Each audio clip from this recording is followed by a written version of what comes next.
si hay alguien que está capacitado y que además se ha dedicado desde hace ya algún tiempo a ser un estudioso y un observador de todo esto y un gran crítico y un aleccionador a través de las redes sociales, es nuestro próximo invitado, un académico peruano, actualmente con residencia en Gran Bretaña, doctor en Administración y Gerencia de la Innovación en la Universidad de Manchester, politólogo, licenciado en Medicina Veterinaria, entre otras cosas. Se trata del doctor Miklos Lukas. Doctor, háblenos un poco de esto que estamos viendo, que es como una especie de diamante multifacético. Y cuando digo diamante, nada más que en el sentido de la figura geométrica, no por el valor. China, por un lado, tratando de que el dólar deje de ser moneda de intercambio comercial, buscando alianzas estratégicas con países como México, como Brasil, buscando una alianza con Rusia, tratando de inclusive traer a ese mundo del BRIC a la India, que es su archienemigo, coqueteando con Irán. ¿Cómo lo ve usted? ¿Estados Unidos está en abierto retroceso o es simplemente en apariencia? Bueno, la geopolítica actual es un tablero de ajedrez en la parte media de la partida. Es decir, hay una serie de complejidades actualmente que hay que interpretar y hay varios frentes, ¿no? Uno es el político, que en estos momentos está marcado a nivel internacional por el conflicto entre Rusia, no contra Ucrania, sino contra la OTAN. Ese vendría a ser, creo, el principal conflicto no político. En lo económico, bueno, China sigue creciendo, han publicado las cifras y parece que va casi a 5%, lo cual es un 5% para el 2023, lo cual es un porcentaje de crecimiento bastante saludable en un periodo de recesión o de amenaza de recesión económica, por lo menos a nivel occidental, a nivel hemisférico. Y ahí entramos también a otro punto clave en este concepto de reseteo. Creo que estamos en un punto de inflexión en lo económico porque poco a poco se acrecienta la sombra de las monedas digitales respaldadas por bancos centrales. Es decir, ya no bitcoins, no más Litecoin, sino criptomonedas reemplazadas, o sea, respaldadas por los estados. Y en este caso, principalmente esta nueva plataforma que ya está, vamos a decir, probando la Fed, que es FedNow, que no es una criptomoneda en sí, pero es el primer paso de esta arquitectura tecnológica para digitalizar el medio de intercambio, que es la moneda física. Entonces, ¿sería una especie de dólar digital? ¿Un dólar digital? Una especie de dólar digital, claro. Pero FedNow todavía no es un dólar digital. FedNow vendría a ser la estructura, ¿no?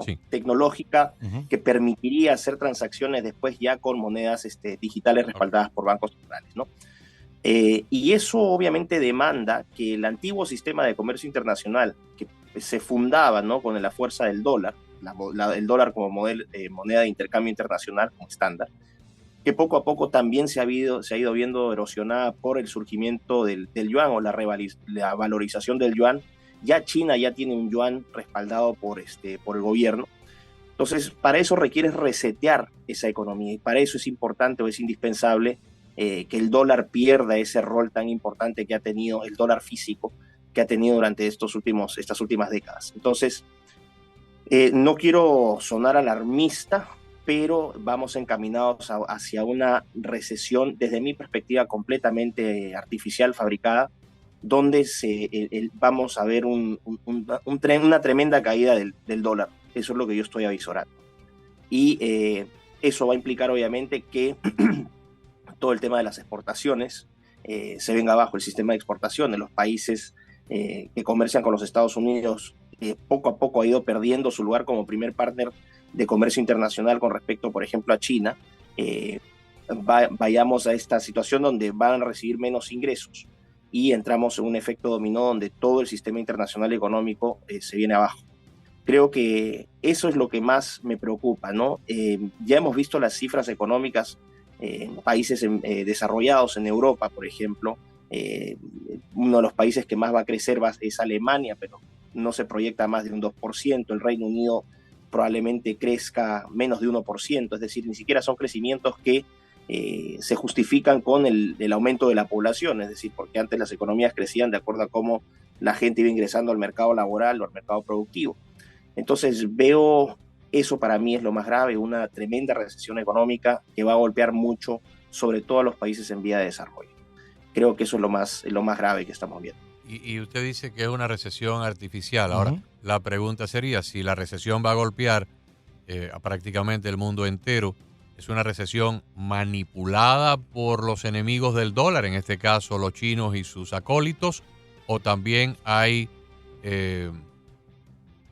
cooperación de las autoridades de los Estados Unidos para el modelo del nuevo orden mundial, del reseteo, del foro económico y de toda esta cosa de la Agenda 2030? Porque si los de aquí, que son los que están constitucionalmente juramentados a defendernos en todos los frentes, en este caso el frente financiero y económico también, no están haciendo lo suyo porque tienen agendas ocultas y están en una especie de incumplimiento de funciones, pues entonces estarían bordeando casi que en la traición de sus obligaciones. Bueno, yo voy a ir por esa segunda, ¿no? Por esa segunda hipótesis. Yo creo que la complicidad del gobierno de Biden es, si no es complicidad, es una incompetencia difícil de explicar. Vamos a ponerlo en esos términos, ¿no? La economía de los Estados Unidos también está siendo severamente afectada. La industria doméstica ha caído mucho. Con Trump tuvo un impulso durante los 4 años de gobierno de Trump. Se trató de reimpulsar la industria, pero Biden lo que ha hecho, el gobierno de Biden lo que ha hecho es desindustrializar a los Estados Unidos.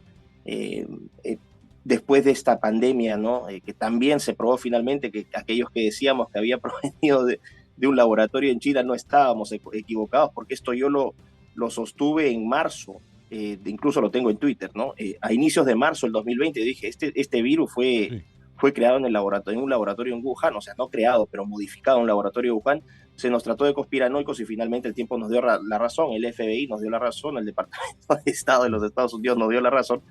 Entonces, ¿a qué voy con esto? Que esta pandemia sirvió para crear las condiciones previas para un descalabro económico, porque lo que hizo fue sacar de circulación a millones de microempresarios en todo el mundo. Los que más perdieron fueron los chiquititos, y no solamente en los Estados Unidos, sino que estamos hablando a nivel global.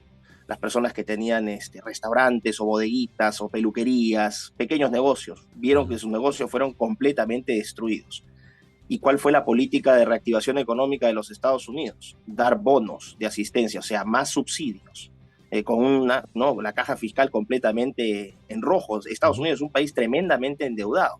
El problema es que Estados Unidos se puede dar la libertad de no pagar deudas, primero porque el dólar es estadounidense y segundo porque ocurre este fenómeno de too big to fail, ¿no? Si cae Estados Unidos, se cae todo el mundo, hasta China. Entonces, lejos de hacer estas políticas de reactivación económica, es decir, por ejemplo, bonos o incentivos para pequeños emprendedores, lo que se hizo fue promover políticas de inclusión trans en los deportes, cuotas LGBT en los gobiernos estatales, puras estupideces absolutamente irrelevantes, ¿no? Que terminaron, vamos a decir, agravando la situación. Mientras tanto, en el conflicto, esta guerra que no es entre Rusia y Ucrania, sostengo, es entre Rusia y OTAN, utilizando a Ucrania como proxy, lamentablemente. ¿Y quién la está ganando desde su punto de vista? Bueno, claramente Rusia. No es que desde mi punto de vista, o sea, hace poco a un miembro de las Fuerzas Armadas de Estados Unidos, un muchacho que filtró unos papers ya de hace unos 2-3 meses de antigüedad, ya sostiene claramente que los rusos están ganando. Tienen superioridad aérea, tienen superioridad logística, tienen superioridad militar. Literalmente están mandando al patíbulo a millones y millones de ucranianos. Lo que está ocurriendo ahí es criminal. Se está sacrificando un pueblo, no a sus líderes, porque Zelensky está bueno para salir en Time o en GQ o en Cosmopolitan, pero el sujeto no está sirviendo a los intereses de los ucranianos. Ucrania ha sido puesta ahí como carne de cañón. Pero ¿no le parece a usted, doctor, que quizás una estrategia maléfica, y enseguida te cedo la palabra, Carlos, es por parte de la OTAN, es desgastar a los rusos como cuando uno mete un lápiz nuevo en un sacapunta eléctrico y de pronto se pone a hablar con alguien y no se da cuenta de retirarlo a tiempo, y cuando lo saca, casi el 90% del lápiz se lo comió el sacapunta, lo que queda es un pedacito chiquito. ¿No será que los países de la OTAN están utilizando el territorio de Ucrania y a los ucranianos para desgastar a los soldados, tanto humanamente como en cuanto a municiones y armamento y tanques y aviones y piezas de artillería, porque prefieren que se desgaste Rusia en Ucrania y que no haya una guerra que ya abarque a Polonia, a Finlandia, a los países bálticos. Bueno, a ver, aquí dos cosas. Dudo mucho que la guerra se extienda por la OTAN, o sea, Rusia no va a cometer ese error de gatillar el artículo 5 del Tratado de la OTAN, que si se ataca un territorio de la Unión, se está atacando a toda la Unión. Rusia en ese sentido ha sido muy cuidadosa. Claro, obviamente, ¿no? Incluso trataron hace unos meses, ¿no?, de crear conmoción ahí, de que supuestamente había atacado una base en Polonia, una frontera en Polonia, pero finalmente se cayó eso. Fue un armazón, fue todo esto armado por la prensa occidental, que es una prensa también servil a toda esta estrategia de reseteo. Pero sí, es cierto, puedes desgastar. De hecho, el conflicto, esta guerra ha desgastado a Rusia, es inevitable que la desgaste, pero no la has desgastado al nivel que la OTAN pensaba, porque incluso con sanciones económicas, con durísimas sanciones económicas, sobre todo en el sistema financiero internacional, orientados, ¿no?, a aislar a Rusia del circuito financiero de Occidente, Rusia ha encontrado en su vecino del sur, China, la respuesta perfecta. O sea, lo que han hecho es redirigir el Nord Stream, ¿no?, que es esta tubería de gas que alimentaba el norte de Europa. Han redirigido sus exportaciones de gas a China y están perfectamente, ¿no?, en términos económicos, no han sufrido los embates de un daño económico que sí están sufriendo los habitantes de Occidente. Europa Occidental, ahora la ciudadanía está comprando energía a 3-4 veces su precio. ¿Dónde está la recesión? Los rusos siguen, claro, no tendrán McDonald's, pero abrieron un restaurante de McDonald's ruso, y la economía rusa sigue caminando, porque es un país, primero, que es un país plagado de reservas energéticas. No solamente tiene petróleo, tiene gas, reservas por 70, 80 años. Es un país que no es un país, es un continente. Entonces, también geoeconómica y geopolíticamente tiene muchas alternativas Rusia para comerciar, y tiene a China, ¿no?, ese gran dínamo de la economía internacional al sur. Entonces China sí tiene capacidad de compra.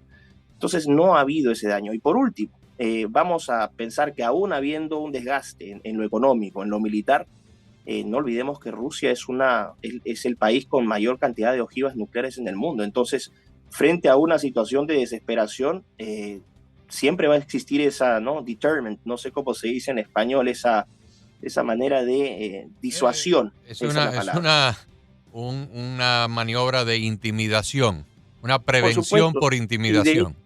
Así es, y de hecho Putin no tiene temor de mencionar, ¿no?, que si bien no desea activar la opción nuclear, siempre va a estar ahí presente. Por lo tanto, Rusia no es un país. Además, hay una cuestión de historia. Vamos a decir, los líderes occidentales, estos líderes progresistas como Trudeau, Biden, que es un sujeto que no sé qué está haciendo en la presidencia de los Estados Unidos, es un presidente con signos claros de demencia senil. O sea, los Estados Unidos están a la deriva, ¿no? Con Macron también, que es un sujeto que en su propio país está sufriendo la cuota de impopularidad que realmente merece. Probablemente no hayan revisado la historia. Rusia no es un país con el cual se juegue militarmente. En el peor de los casos, Rusia te empata, nunca va a perder, porque si pierde, pierden todos. Es así de sencillo. Carlos. Sí, hacía referencia hace unos minutos, doctor, sobre o hay complicidad o hay incompetencia, y de pronto es preocupante, porque en cualquiera de los dos casos el país ha caído en un nivel muy bajo, ha perdido influencia.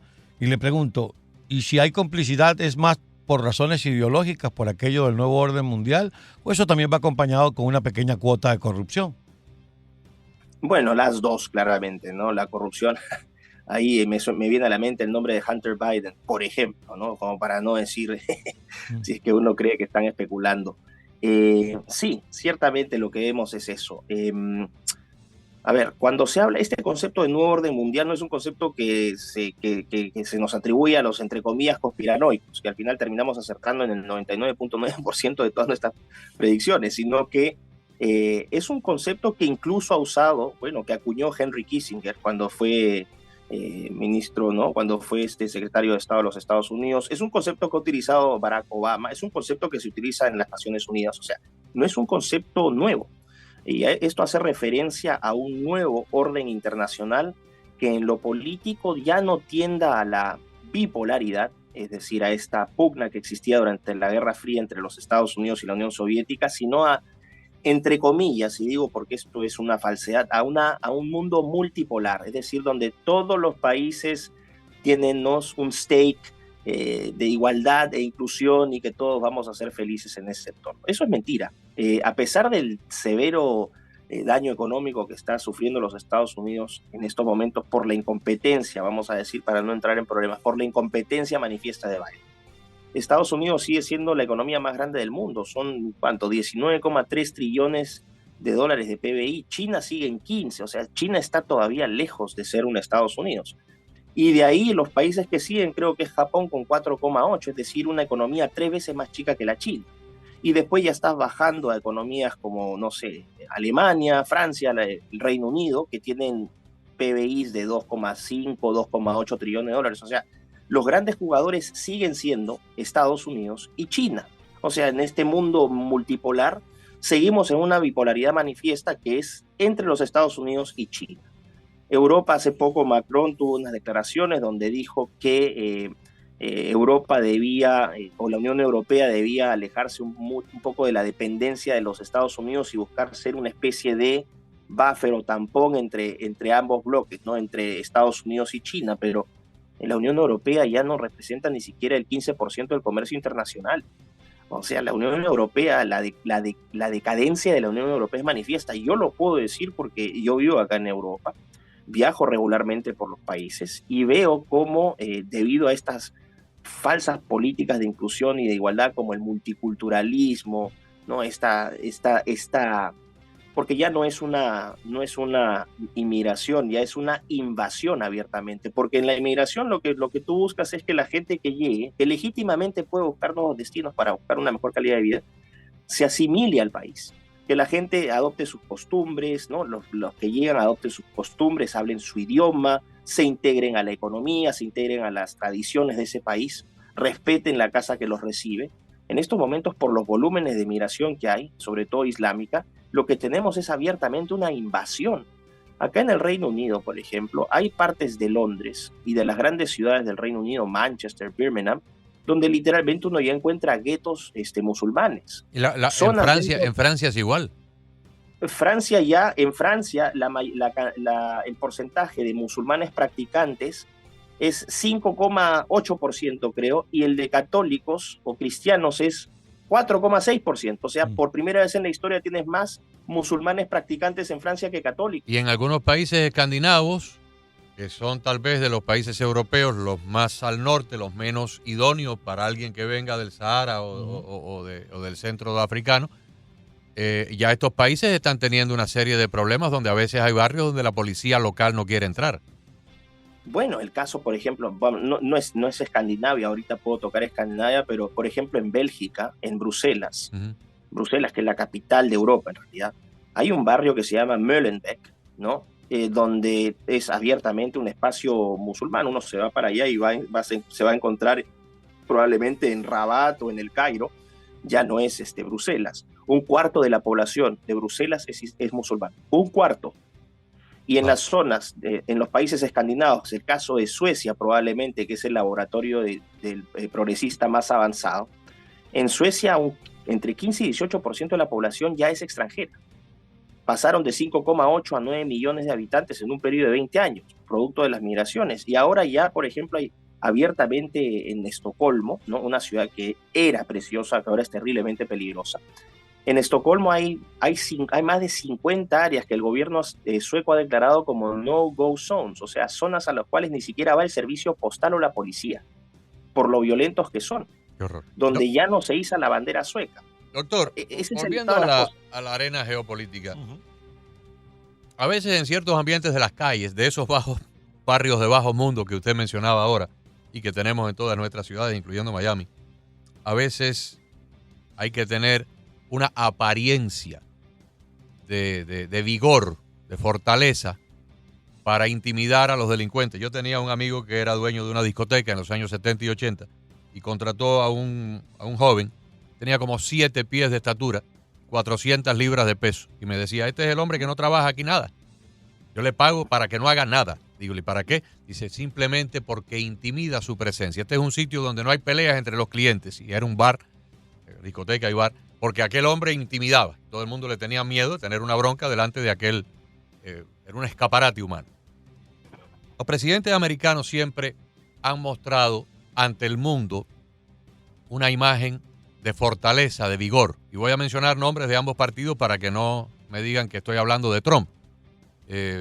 Lo mismo Harry Truman que Dwight Eisenhower, lo mismo el presidente Reagan que John Kennedy, que se le paró bonito a los soviéticos con Khrushchev, lo mismo Bill Clinton que Bush hijo.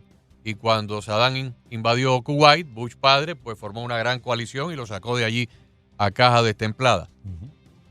Usted que vive en Gran Bretaña sabe que hay un segmento cómico dentro de la cadena de noticias Sky News, un segmento de comentario de los presentadores del noticiero que hacen de tripas corazón a Joe Biden. Cogen lo que dice Biden en el día, las garrafadas, las meteduras de pata, y convierten ese segmento en un segmento que ven millones de personas por YouTube porque es cómico.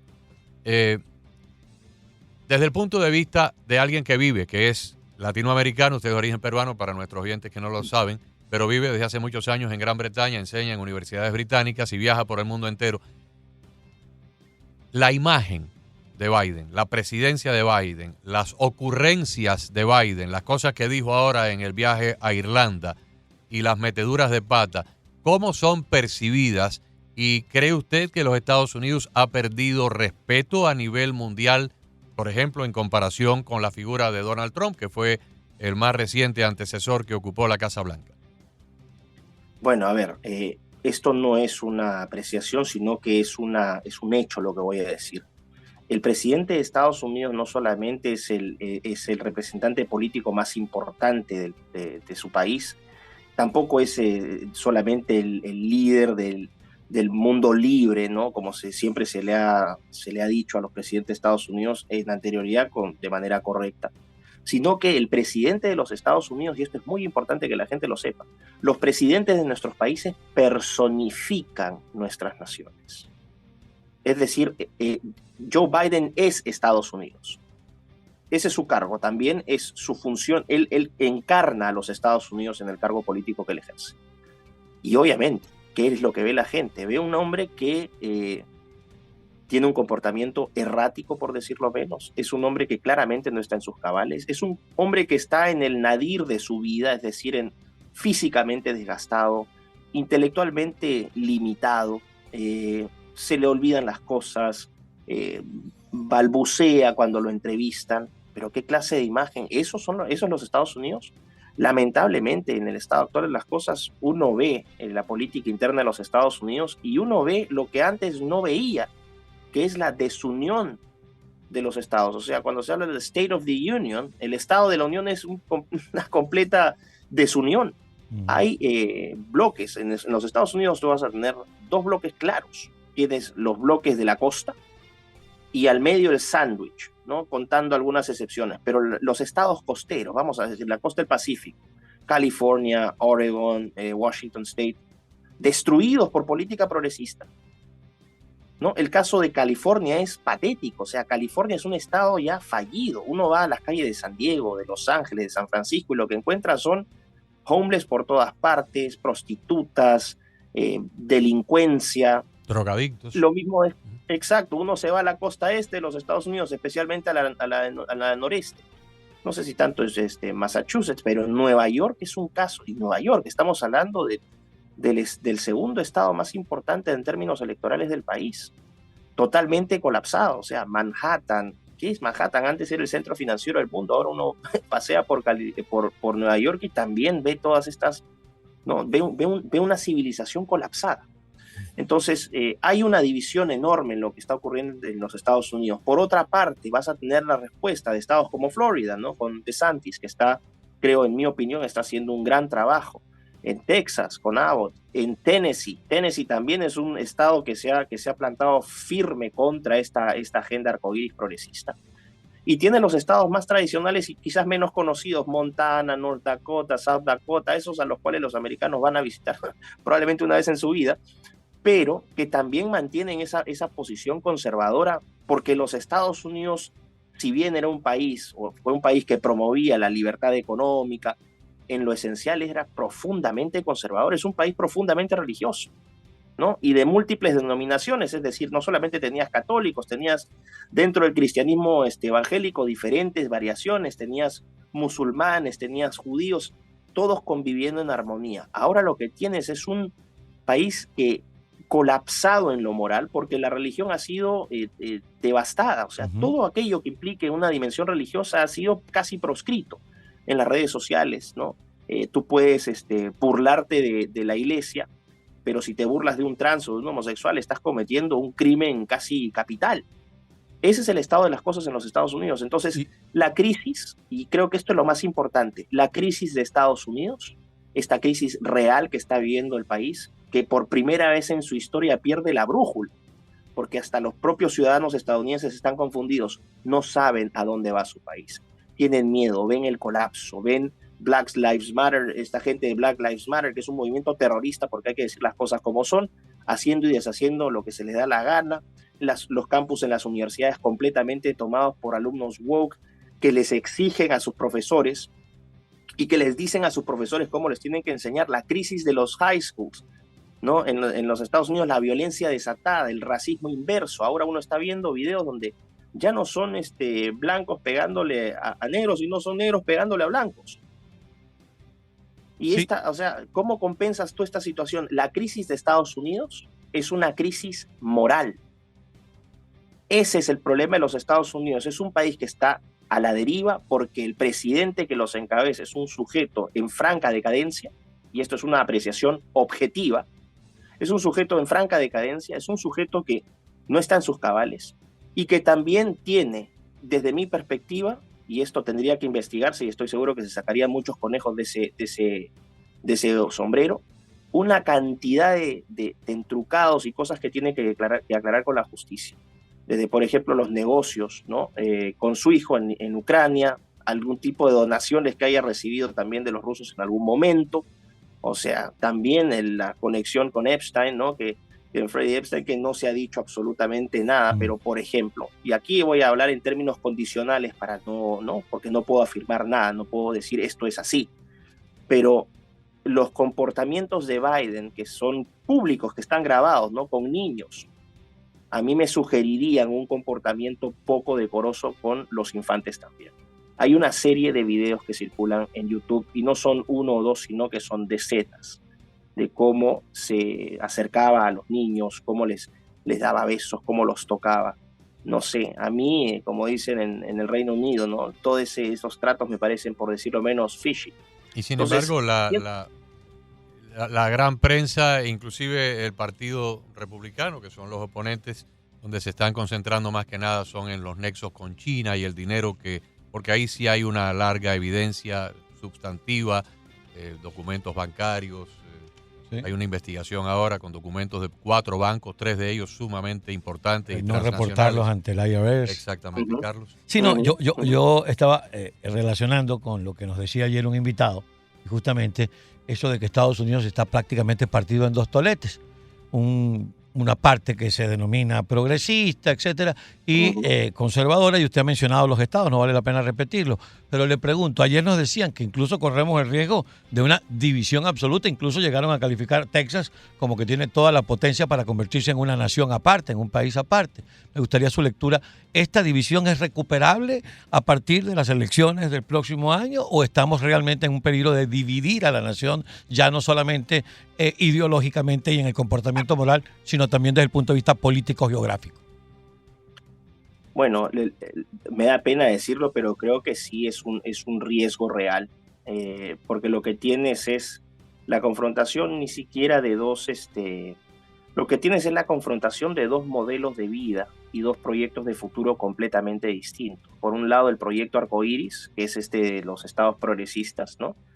donde no va a haber, donde la primera creo que la parte más, el componente más fundamental es esta redefinición y reconfiguración que tratan de hacer del ser humano a través, por ejemplo, del vaciamiento de todas las categorías ontológicas del ser humano. O sea, ya no hay diferencias biológicas o anatómicas entre hombre y mujer, los niños y los ancianos son lo mismo, todas las razas son iguales, es decir, cosas que empíricamente son refutables. Uno ve la realidad y uno no necesita que venga un PhD de Harvard para que me diga que una mujer no es una mujer y un hombre no es un hombre, ¿no? Que un hombre puede ser una mujer.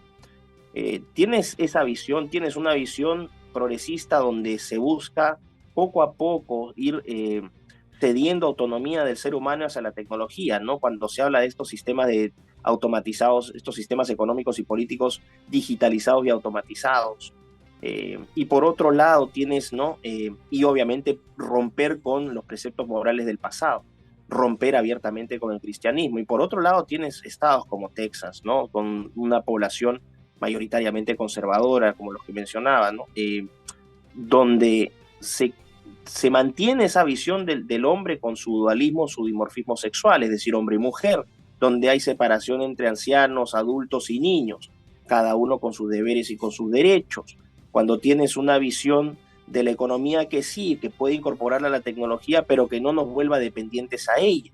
Cuando tengas una visión donde se reconoce la importancia del Estado-Nación, del concepto de soberanía, mientras que el progre lo que quiere es diluir todas las fronteras y hacer un gran orden global, mediado tecnológicamente. Entonces, ese es el problema.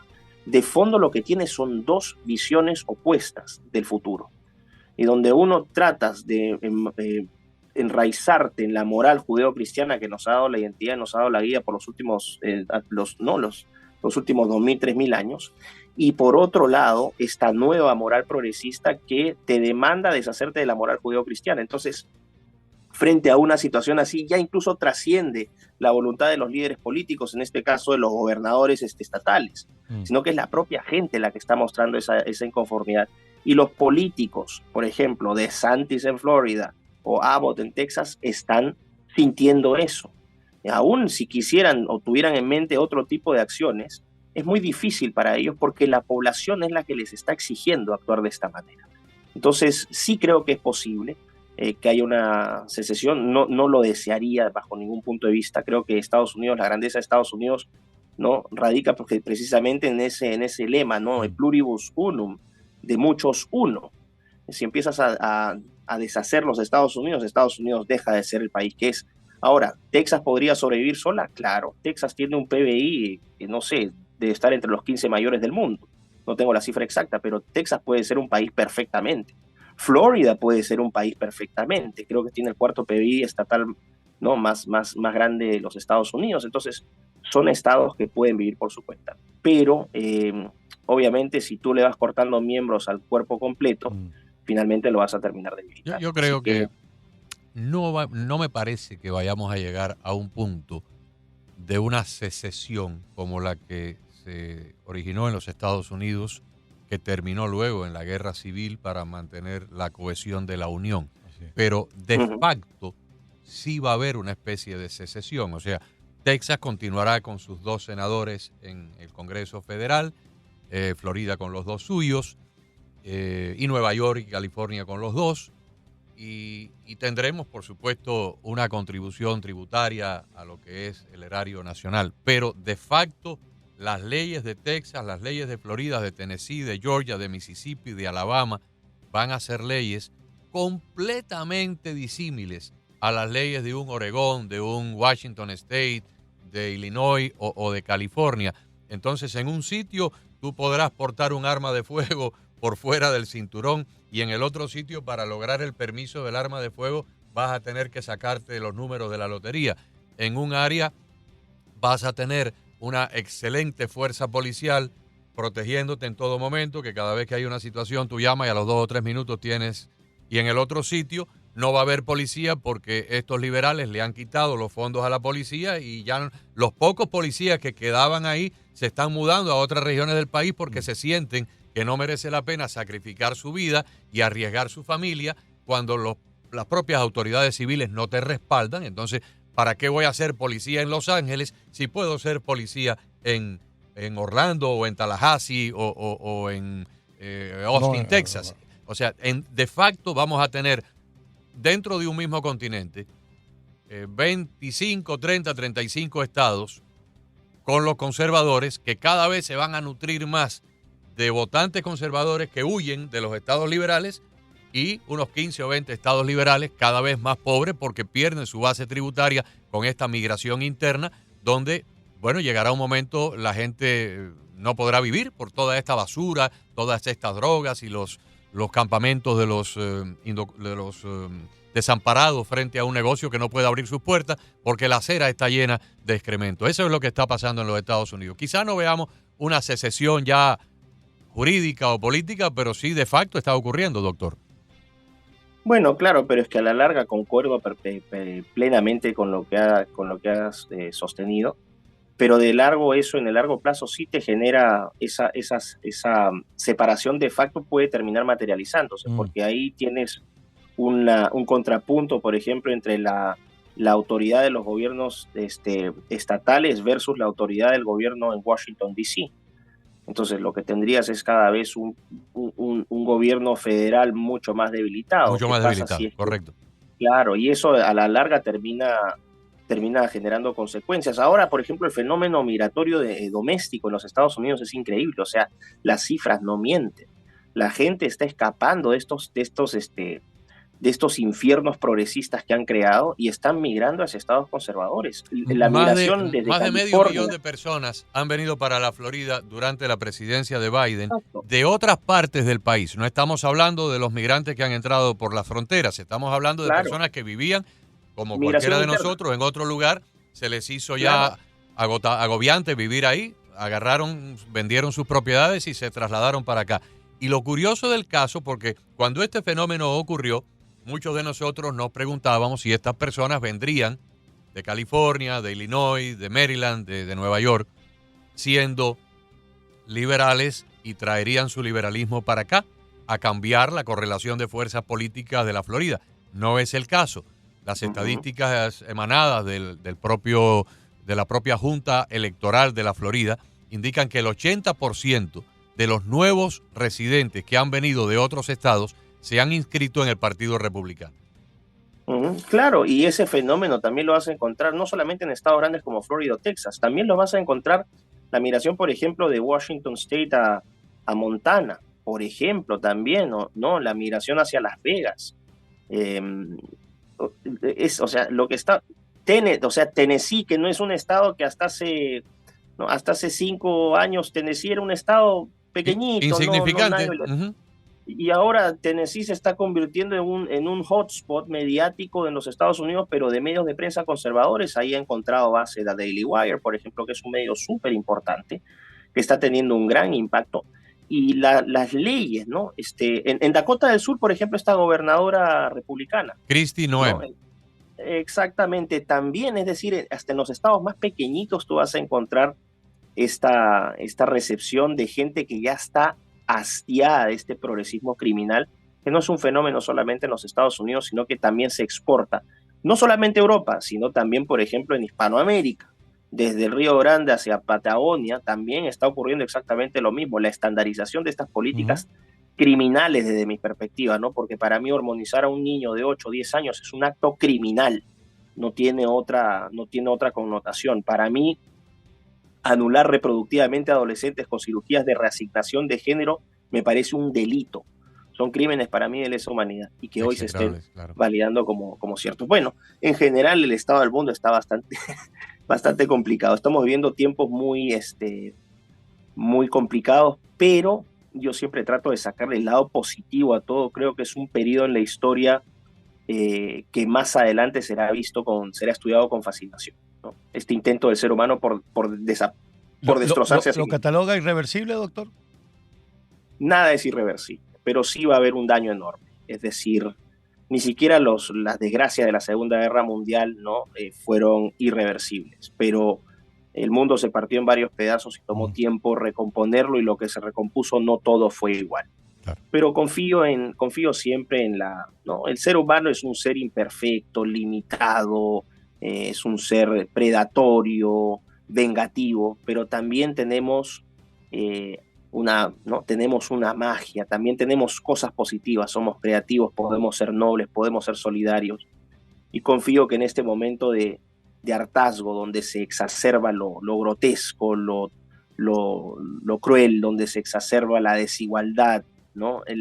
La destrucción de la belleza de nuestras instituciones, creo que en algún momento va a llegar una situación de hartazgo, y no van a ser nuestras generaciones, sino las que precedan, ¿no? Las que sigan a las actuales generaciones, a estas generaciones de millennials y post-millennials que están poniendo el mundo de cabeza. Y yo creo que hay inherentemente en todos nosotros, inclusive a un nivel intracelular, un sentido de preservación. El ser humano tiene un sentido de preservación extraordinario. Va una persona caminando por la calle, suena un disparo y no se pone a mirar de dónde salió el disparo. Instantáneamente se tira al suelo para salvar su vida. O sea, yo lo lleva adentro en su cuerpo, en su mente, en su conciencia. Y yo creo que cuando esto se ponga peor, y se va a poner peor, mucho peor de lo que estamos viendo en este momento, llegará un punto donde la gente diga, basta ya. Y entonces vamos a ver un retroceso donde la gente va a repudiar, y estamos viendo los primeros atisbos. Estamos viendo el boicot contra la cerveza Bud Light, estamos viendo el rechazo y el repudio de cancelaciones de millones de suscriptores de la empresa Disney. Hay ciertos atisbos donde ya la gente está diciendo, basta ya, no más. Y cuando eso empiece a golpear el bolsillo de estas mega nacionales, de estas mega estupidez de algunos de estos señores, vamos a ver un replanteamiento de todo esto, porque lo bueno del caso es que la mayoría está de nuestra parte. Somos más los que queremos fortalecer la familia, preservar nuestra fe en nuestras iglesias, preservar una buena educación para nuestros hijos sin que nos lo adoctrinen y nos los envenenen con cosas raras y cosas que no vienen al caso. Somos más del 50% aquí en España, en Gran Bretaña, en Chile. Lo que pasa es que el otro bando está muy organizado, muy vociferante y en algunos casos muy bien financiado por individuos que tienen toda la fortuna del mundo para promover estas causas maléficas. Pero al final, numéricamente nosotros somos más. Y yo creo que viene una rectificación, no sé si va a ser en este próximo quinquenio o más adelante, pero viene una rectificación donde la gran masa va a decir, se acabó, hasta aquí llegamos, porque no lo vamos a tolerar más. No sé cómo lo ve el doctor, le cedemos la última palabra. No, completamente de acuerdo con eso. Yo me voy a quedar con lo siguiente, con una gran verdad que has dicho, que es que somos no 50%, somos una abrumadora mayoría. Somos una abrumadora mayoría. Lo que pasa es que ahora tienes espejismos mediáticos. La corrupción funciona con incentivos y desincentivos. ¿Y qué es lo que más corrompe al ser humano? Por lo menos hasta el momento es el poder, ¿no? Y una forma de adquirir poder es mediante el dinero. Tú compras a la gente, compras sus conciencias con dinero. Eso es lo que ha ocurrido. El progresismo no puede tener éxito si es que no tiene una maquinaria de financiamiento descomunal detrás. Es cierto, pero mire qué número, le voy a compartir algo, a lo mejor lo sabe, a lo mejor no. Hoy ha salido una noticia. El compendio de medios izquierdistas en los Estados Unidos, no voy a decir liberales, de medios izquierdistas de prensa, ha perdido 41% de ingresos en el último año. 41% de ingresos, no 4, ni 8, ni 10, 41% de ingresos. Esta es la rectificación a que yo me estoy refiriendo. ¿Y por qué pierden 41% de ingresos?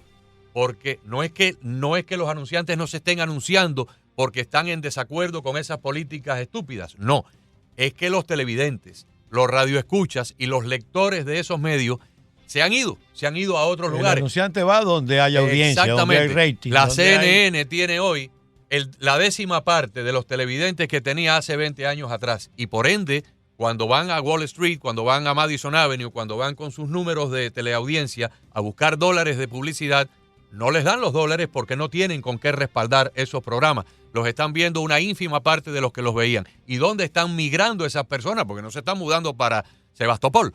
Están migrando para las cadenas conservadoras, para Newsmax, que ha crecido, para Fox, que ha crecido, para los diarios conservadores, como el que mencionó el doctor Lucas hace unos minutos, que están teniendo un aumento. Este programa este programa el año pasado ocupó el primer lugar de la radio en Miami y el primer lugar probablemente de facturación. Y esto no ocurre porque nosotros seamos ni más simpáticos ni más inteligentes, simplemente por la calidad y las cosas que se dicen aquí, los invitados que atraemos. O sea que hay una rectificación. Disney está despidiendo decenas de miles de empleados porque le han cancelado más de 2,5 millones de suscripciones. ¿Por qué? La gente se ha desencantado porque dejaron de ser parques de atracciones fantásticos y maravillosos para ser ahora parques de envenenamiento a los niños. Y yo creo que por ahí es donde viene la cosa, por el bolsillo. Bueno, yo creo que deberíamos celebrar con un aplauso y descorchando varias botellas de champán esta situación. Me alegra muchísimo escuchar que estos medios han perdido 41%. Espero que Disney colapse y sobre el colapso se refunde en los principios y los valores que impulsaron inicialmente a Disney a hacer su empresa, y que saquen a toda esta gavilla de que están dirigiendo y están destruyendo esa corporación. También el hecho de que no solamente se esté atacando a los medios de prensa, ahora la gente, el caso de Bud Light es paradigmático. O sea, ya no solamente atacan a los medios de prensa dejando de sintonizarlos, sino que van directamente a quienes pagarían los anuncios. O sea, directamente atacando el consumo de los productos y servicios de estas empresas. Por ejemplo, Nike, espero que Nike vea una pérdida brutal del valor de sus acciones en los próximos meses, porque también han estado usando a este payaso, ¿no? El Dylan Mulvaney, creo que se llama, sujeto, este individuo que, no sé, es medio extraño.